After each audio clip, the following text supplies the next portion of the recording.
Fadila Maroufi, vous nous avez rejoint. On va s'arrêter sur ce régime des mollahs.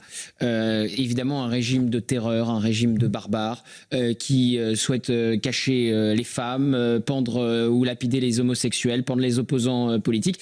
Et ce régime continue, à l'heure où on se parle, de faire des ravages en Iran. Alors pour moi, à l'heure actuelle, ce qui est en train de se passer, ce cessez-le-feu, pour moi, c'est un échec du monde occidental. Parce qu'en réalité, on ne comprend pas qu'il y a un objectif des mollahs, mais plus largement des islamistes dans le sens large, que ce soit en Europe ou au Moyen-Orient. On a tendance à séparer le Moyen-Orient de l'Occident. Or, on sait très bien que le Moyen-Orient, les islamistes ont envoyé des agents en Europe qui noyautent nos différentes institutions, qui font un travail de sable depuis 40 ans, que ce soit dans les universités, que ce soit au niveau politique, dans les médias, etc., dans les universités.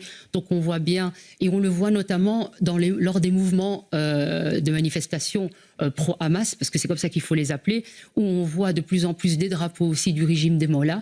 Moi, je crains vraiment, d'abord, actuellement, on le voit qu'il y a une répression en Iran, mais je crains vraiment la répression aussi des Iraniens qui vivent en Occident.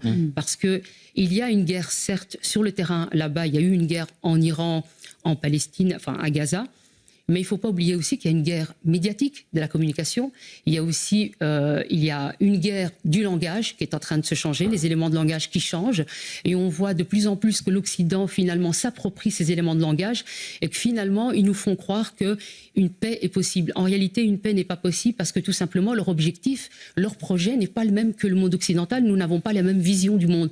Et tant que nos dirigeants ne l'ont pas compris, nous ne pourrons pas trouver finalement une fin à cette guerre. Je pense que nous devons ressortir gagnants, mais pour ressortir gagnants, il faut savoir à qui on s'adresse, leur manière de fonctionner. Ils sont très en avance. Là, je pense que stratégiquement, ce qu'ils ont compris, c'est que ce cessez-le-feu va leur permettre de relancer, de réprimander et de pouvoir revenir encore plus fort. Parce que eux, par contre, contrairement à nous, ils apprennent de leurs erreurs et ils rectifient le tir. Ce que nous ne faisons pas. Alors, je vois que ça fait énormément réagir dans ce que vous dites, Fadila, et c'est très important. Pourquoi ? Alors, pourquoi est-ce qu'on n'apprend pas de nos erreurs ? Pourquoi est-ce qu'on est toujours naïf ? Pourquoi est-ce qu'on reprend les éléments de langage du régime iranien en disant ça sera pire ensuite, ça sera le chaos comme... alors, je vois Franck qui dit on a les pétoches. La peur. Pourquoi, Fadila ? D'abord, je pense qu'il y a eu au départ une arrogance de la part du monde occidental, puisqu'on a toujours pris évidemment la communauté musulmane ou venant d'ailleurs comme étant des victimes, ce qui était une très grosse erreur, puisqu'ils avaient aussi des projets, ils avaient une envie, un désir, etc.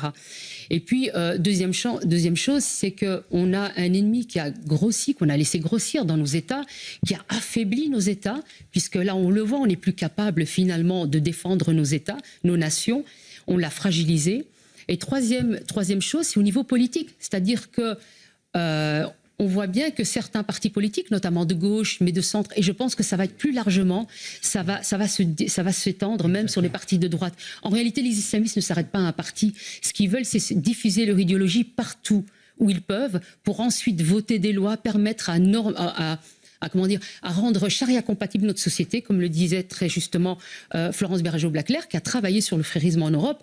Nous avons des experts qui connaissent tous ces éléments, qui savent comment ils fonctionnent. Je ne comprends pas pourquoi est-ce que les chefs d'État ne prennent pas le pouls vers eux et vont plutôt écouter les influenceurs ou les personnes qui font partie du problème. Vu le constat que vous faites, qui est implacable, face à eux, il n'y a aucune résistance ou une résistance très très molle. Mais donc, quelle va être la fin de l'histoire si on ne résiste pas comme vous l'espérez? On voit bien le côté béat de nos dirigeants qui laissent faire. Je sais que vous vivez en Belgique, il se trouve que je connais aussi très bien ce pays. Mais on le voit en Belgique, et l'État recule tous les jours face à l'islamisme. Quand il y a une conférence qui est annulée dans une surface culturelle, parce qu'elle est menacée par les islamistes, on ne met pas des policiers pour faire en sorte qu'elle ait lieu. Donc, comment faire ? Alors, la Belgique, on est beaucoup plus en avance que vous. Donc, on voit déjà les choses se profiler. On voit par exemple que dans une université, très grande université bruxelloise, on veut nommer un amphithéâtre Rima Hassan. On voit par exemple que dans différentes communes belges, on va hisser le drapeau palestinien qui maintenant est synonyme de drapeau du Hamas. Il faut le voir aussi différemment, il faut le comprendre de cette manière-là. On voit aussi que traiter lors d'une manifestation, dire sale juif, c'est plus du tout réprimandé. Ce sont des choses en fait, la seule chose qui va se produire, c'est qu'on va avoir une communauté juive qui va fuir de plus en plus, et à juste titre, parce qu'ils sont en danger et qui sont plus du tout protégés par nos États. Et puis nous allons avoir des musulmans qui vont continuer à s'islamiser de plus en plus, parce que évidemment on a des musulmans qui ne sont pas encore islamisés et qui ne veulent pas d'un État islamique. Mais si on laisse les choses avancer, finalement on aura non seulement de plus en plus de musulmans qui vont s'islamiser, mais on a aussi de plus en plus de personnes françaises de souche ou belges de souche qui s'islamisent aussi et qui vont finir par...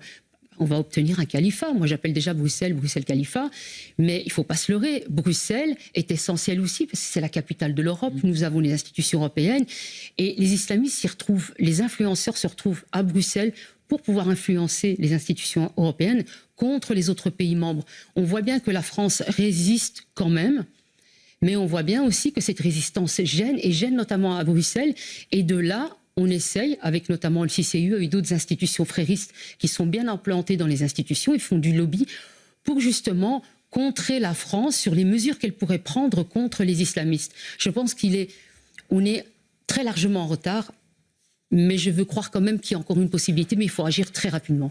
Mais pour refaire le lien avec l'Iran, on parle souvent des frères musulmans dans le débat public en France, parce que vous savez, il y a eu ce fameux rapport. Vous avez noté que le guide suprême des frères musulmans a apporté son soutien à l'Iran.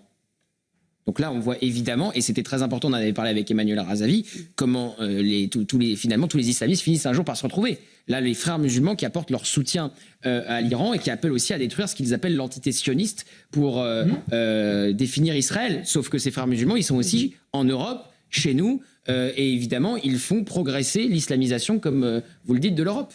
Mais l'Iran a été imprégné aussi de l'idéologie de Saïd Qutb, qui est un frère musulman. Donc il est tout à fait normal en fait que et puis ils ont un projet commun, et c'est de détruire Israël. Tant qu'ils ne le feront pas, il n'y aura pas de paix possible, parce qu'ils ne peuvent pas voir en fait, Israël ne peut pas être reconnue. Elle ne sera jamais reconnue par ces islamistes. Ils ne peuvent pas, c'est inscrit dans le corpus. Donc on peut toujours fantasmer, on peut toujours espérer, mais avec l'espoir on ne fera pas grand-chose si on n'est pas armé, si on ne comprend pas ça. Comment expliquer cette perméabilité? Comment expliquer l'absence de réaction de nos gouvernements, de notre président? Comment expliquer dans les autres pays européens, à part quelques-uns, le même type de comportement?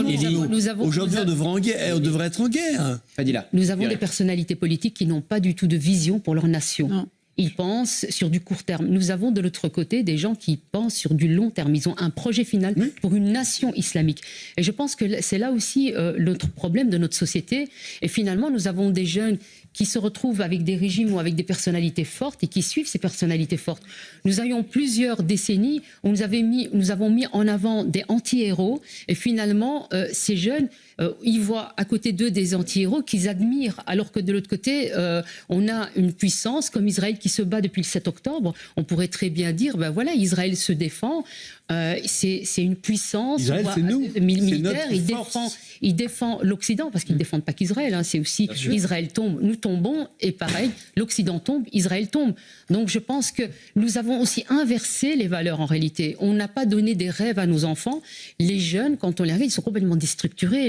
L'idéologie woke, etc., quand on les voit, on ne sait plus qui on est, filles, garçons, etc. Tout ça participe en réalité, finalement, à tuer notre société, nos valeurs de la société, celles qui nous unit tous et qui crée un socle fort. Ce que les jeunes ont besoin, c'est de limites. Ce que le peuple a besoin, c'est de limites. C'est un gouvernement fort et puis des personnalités qui prennent leurs responsabilités. Nous n'avons pas des personnalités qui prennent des responsabilités. Nous avons des girouettes. Comment voulez-vous avoir confiance en une personnalité politique qui change d'avis tous les jours? C'est différent. Quand je vous entends, je me dis mais c'est foutu. C'est foutu. Vous dites demain il y aura un califat en Belgique. La charia va s'imposer, avec les dirigeants qu'on a, c'est foutu. Mais à nous de réagir. Je veux dire, il y a des résistances quand même. On a des bulletins de vote. Hein. Nous avons des personnalités qui résistent encore, des citoyens. Moi, je pense que tout viendra des citoyens. En réalité, c'est eux qu'on doit réarmer intellectuellement, mais qu'on doit aussi amener à savoir se battre aussi physiquement, parce qu'ils sont confrontés. Vous savez, depuis plusieurs décennies, nous avons dû faire face dans nos pays à du terrorisme. Évidemment, ça fait peur les gens. On dit souvent, oui, pourquoi est-ce qu'ils ne réagissent pas? Il y a eu des Samuel Paty, il y a eu des attentats, des attaques terroristes. Tout ça est mis en place pour nous terroriser. Donc je pense que maintenant, et on leur a dit, surtout pas d'amalgame et surtout ne réagissez pas. Et au contraire, je pense qu'il faut rassembler sur un projet commun et il faut leur dire, vous devez réagir, on doit défendre notre société. Nos valeurs sont belles, il faut les défendre. Ou nous sommes en train de leur dire le contraire. Nos valeurs ne valent pas grand-chose. Bon à entendre. C'est ça le problème.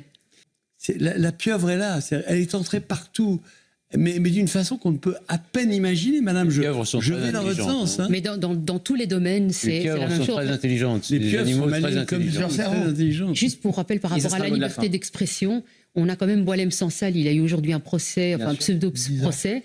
Il n'a pas été vraiment défendu par la République. Quand on voit toute l'énergie qui a été menée pour Rima Hassan pour qu'elle soit rapatriée, Boualem Sansal n'a pas eu ce Mais privilège-là. quelle honte. Et l'Algérie qui soutient Fadila Maroufi, vous faites quoi demain soir? J'ai... Elle est sur CNews. Mais elle n'a pas le droit de dire. Vous retournez en Belgique ou pas? Exactement, oui. Ah, donc vous n'êtes pas là demain soir? Non, je ne suis pas là demain. Bon, il faut que vous veniez plus souvent. C'était extrêmement intéressant de vous Avec avoir ce plaisir. soir.